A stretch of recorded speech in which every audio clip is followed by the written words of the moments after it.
Eccoci qua, cari telespettatori, ben ritrovati con noi, con i nostri ospiti come sempre. Adesso ci fa piacere riavere qui con noi Alberto Barbirato, vicepresidente del Soccorso Alpino Speleologico Veneto, grazie di essere qui con noi, sigla CNASAS, giusto? Sì, CNSS, grazie per avermi invitato. Grazie, accompagnato dal presidente, sempre del Soccorso Alpino Speleologico Veneto, Giuseppe Zandegiacomo, grazie anche a lei. Buongiorno a voi e grazie per l'invito. Molto importante, come sempre, la loro presenza in periodi strategici un po' dell'anno. Perché? Perché ci sono sempre incidenti che si verificano in montagna, sono estremamente frequenti. Io poi ho l'opportunità di... che non è una bellissima opportunità, però insomma fa parte dell'informazione, di avere aggiornamenti continui dall'ufficio stampa del Soccorso Alpino Speleologico, e ogni inizio settimana è proprio veramente una rendicontazione che è allarmante. Ancora più allarmante quando poi questi incidenti, ne avete avuto notizie tutti quanti voi anche sui media nazionali, coinvolgono le vite di persone in modo significativo, non solo di chi è coinvolto magari in una slavina o in una valanga di portata importante o in qualche cos'altro, ma anche chi può andare a soccorrere queste persone. Allora bisogna porre attenzione, grande attenzione, manto nevoso, condizioni, fango, il meteo che cambia. Vero vicepresidente, cautele particolari, poi andremo anche a raccontare ai nostri telespettatori come è strutturato il soccorso alpino. Sì, assolutamente, poi in questi giorni, come raccontavi, appunto ci sono stati purtroppo una serie di eventi, diciamo, sfortunati e brutti, proprio perché improvvisamente ci sono state delle grosse nevicate, cambiamenti, diciamo, di temperatura importanti, che hanno portato a questi fenomeni purtroppo catastrofici. Qua stiamo vedendo un'immagine. Sì, queste sono proprio le immagini della valanga del Giau. Prevedibile secondo lei? Cioè, quindi le persone potevano in qualche modo evitare questo, o a volte non c'è proprio elemento di... Chiedevo anche prima fuori onda, per capire la situazione. Diciamo che oggi abbiamo la possibilità di consultare tante informazioni che ci vengono date da siti istituzionali come quello dell'ARPA piuttosto che il Meteomont, che sicuramente sono sempre più aggiornati e precisi. Poi sappiamo che il rischio zero in montagna non esiste, quindi lungi da me voler dire che c'è la sicurezza di poter fare qualcosa sempre.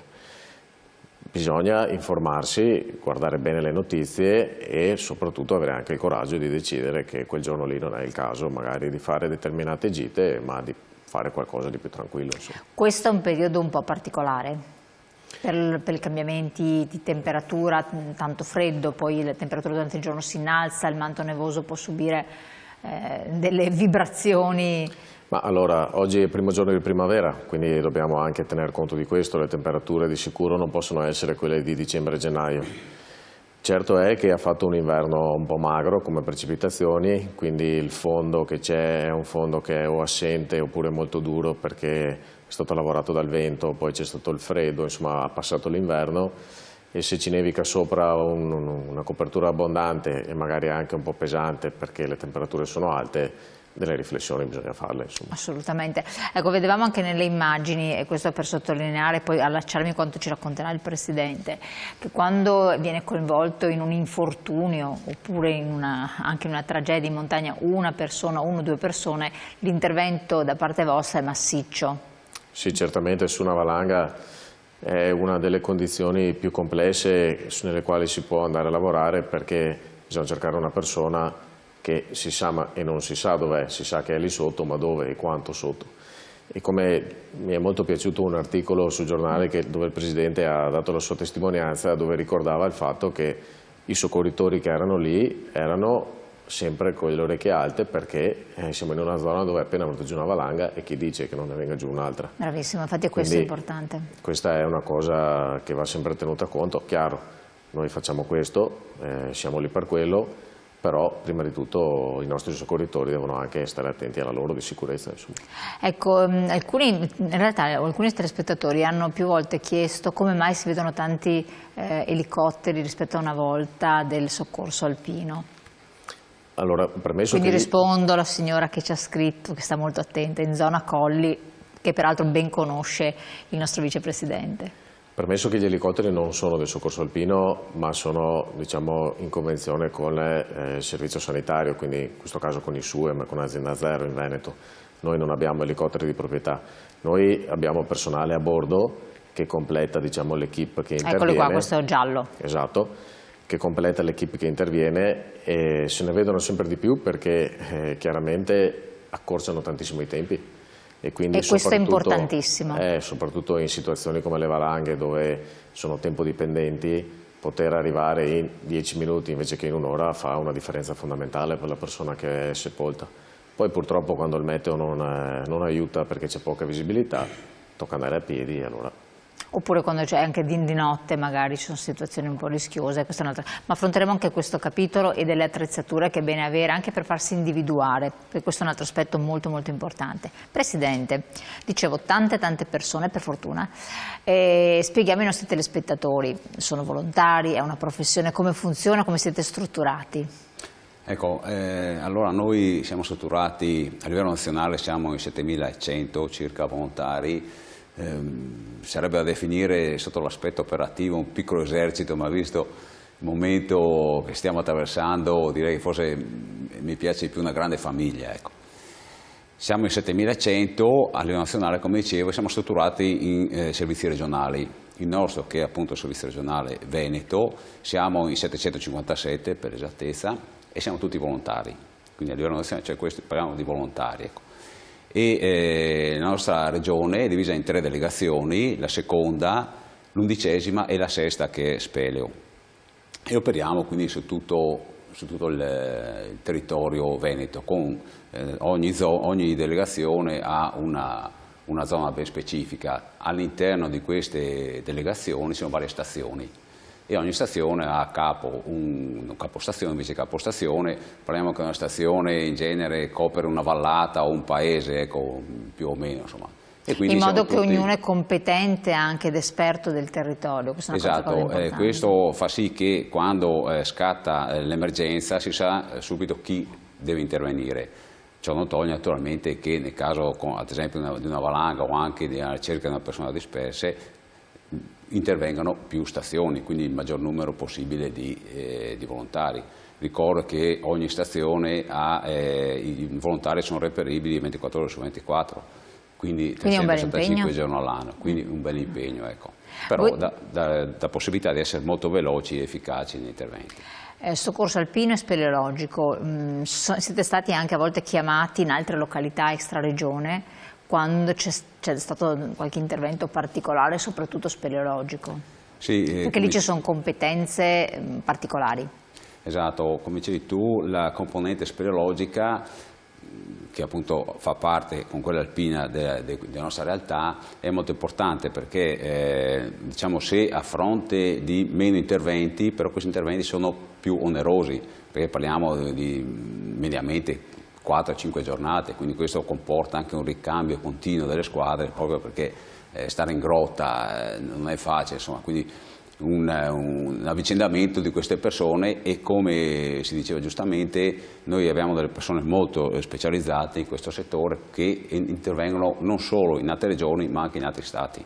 Ecco, c'è stato anche un intervento abbastanza recente in grotta da parte per una speleologa che è rimasta bloccata, no? Che ha richiesto tantissime persone che si dovevano turnare.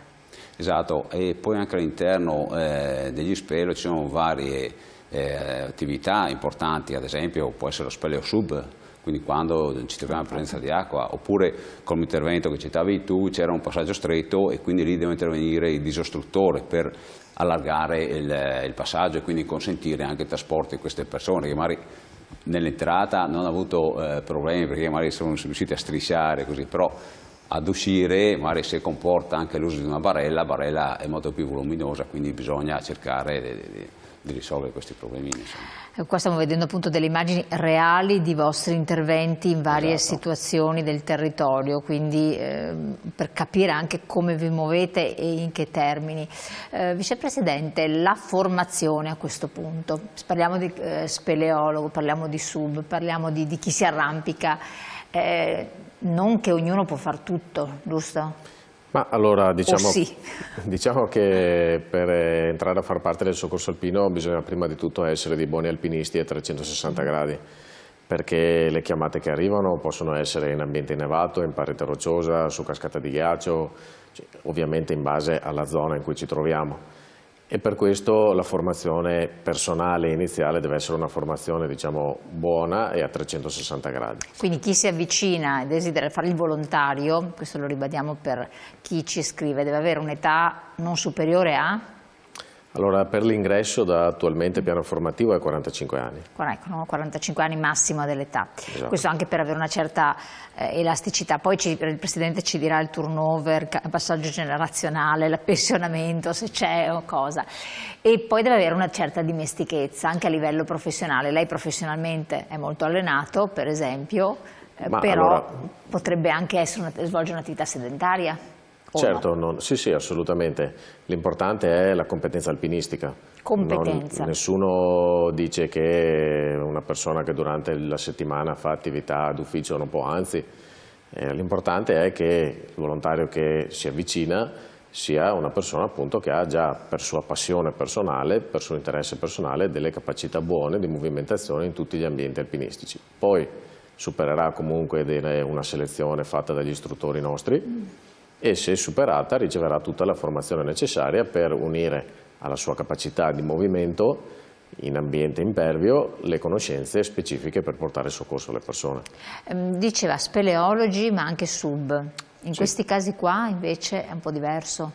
Beh, anche lì è evidente che non si può pensare di prendere una persona che nuota normalmente in mare e metterla sotto acqua con le bombole dentro una grotta. Bisogna che sia un esperto sub. Esatto, punto, bisogna che sia una persona che ha già un'esperienza sua sia come sub che come speleologo, sicuramente lo farà già di passione e il soccorso alpino potrà dargli la formazione necessaria per aggiungere a questo le competenze per recuperare un infortunato che si trova in quella condizione che è assolutamente difficile da gestire. Infatti.